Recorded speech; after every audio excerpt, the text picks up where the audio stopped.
That was 2 days ago in Psalm Studios in Notting Hill Gate. Sunday morning, Psalm Studios. The press are here, the TV are here, and so are the law. Now, with all due respect to Bob Geldof and Midge Ure, it's not just them who've drawn them here. It's the all-star cast they've assembled to sing on a record for Ethiopia. Members of the Police, Duran Duran, Culture Club, Spandau Ballet, Genesis, Status Quo, Style Council, Kool and the Gang, U2, and more. All about to line up and have the official team picture taken. Bob, when did the idea of Do They Know It's Christmas first occur?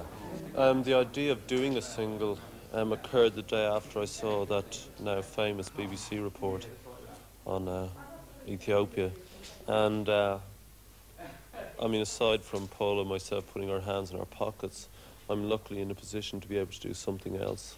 And I think, like, my thought was that unless, you know, one could do whatever was possible for an individual to do, then we were maybe guilty of some terrible human crime. And by that I mean that we would all participate in the fact that the grain silos of Europe and the Midwest of America are bursting with food, and that they should be released and opened immediately. I mean, literally immediately. There's no moral, political or logical ground on which you can argue that. Sting, what brings you here at this ridiculous hour of a Sunday morning? Bob Geldof, really. It's all Bob's fault. I suppose when we were asked to send money to Ethiopia, most of us did, but you send the money off, no matter how much it was, it wasn't enough.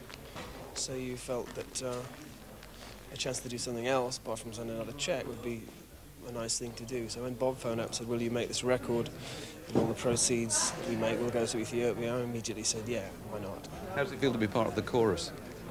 I think it's going to be a very interesting film, actually. 400 egos in a room that's built for 3. I think it'll be very funny. I think it's a good idea, organising it. It's been a great idea from Bob and Midge.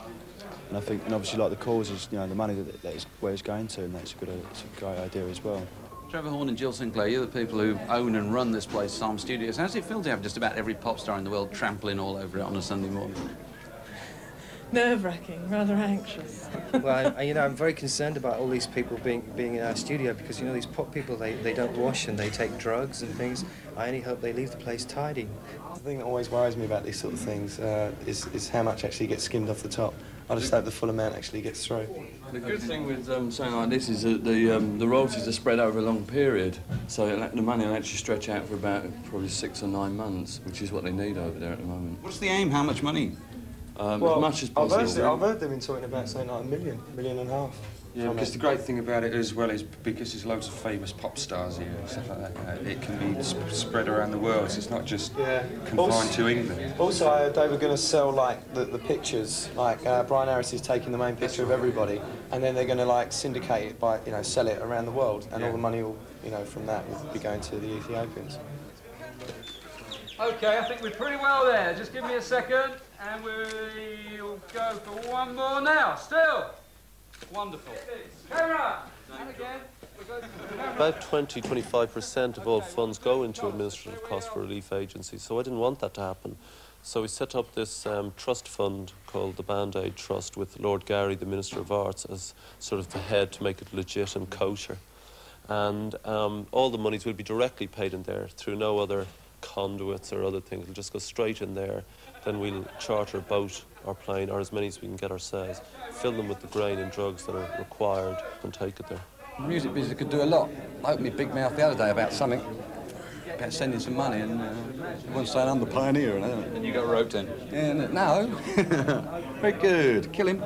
It's very good that someone's actually got it together to do it, because everybody talks about it, and especially in the States, the Ethiopian thing is very, very big. I mean, they show it to them like every week, you know, land of plenty, to make sure they know what's going on.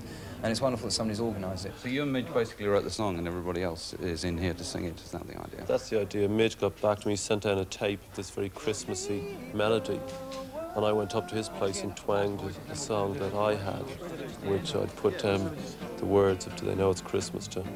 And we joined them up together up in his house. Let them know it's Christmas time again. it's actually great, and it's great for the charity thing, obviously, but it's almost like become like a celebration of British pop music. You know, it's everybody and together. It's great. It's like I remember like things like "All You Need Is Love" when the Beatles did that, and I always wish that something like that was to happen now, because the music scene, it's not as chummy as it was. It seems, you know, it's very competitive now, and everybody's always slagging each other off. I think this is the first time we've all talked to each other.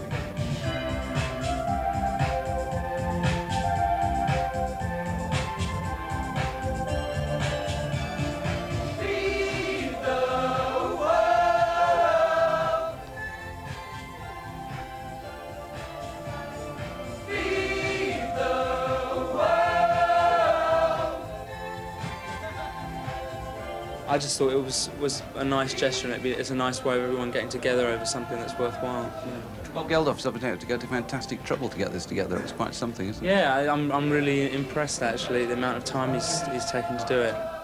You know, this is what I'm capable of doing, so I did it.